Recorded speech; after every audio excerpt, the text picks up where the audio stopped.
Pangsayop sa uban mudikit og kwartahan aron naay kasandigan sa panahon sa kagipitan. Naa sila'y kadaganan kung sila manginahanglan. Kung maglisod naay kaduulan, kung way kwarta naay kabayluan, pwede pa gani di ilisan. Apan naa sila'y importanteng nalimtan kung unsa ang giingon sa balaang kasulatan. Nga tinungluta kung tao atong gisaligan, apan mahimo tang mga tao nga bulahan.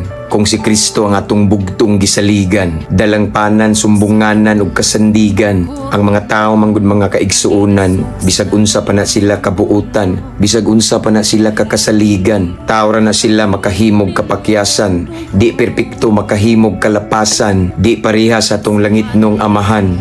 Kaysa iyang saad di gyud ta makulbaan, kung siya musulti siya gayud mutuman, maong dapat nato siyang hinumduman. Mangutana mo kung ngano man, kay di siya istorya rataman. Ang saad sa tao kadudahan, apan ang saad niya katuuhan. So di day kaganahan, unya mahimo pagyutang bulahan, mabungahong kagabhion mga higala. Ampo, amping, abantita. To God be all the glory. God bless.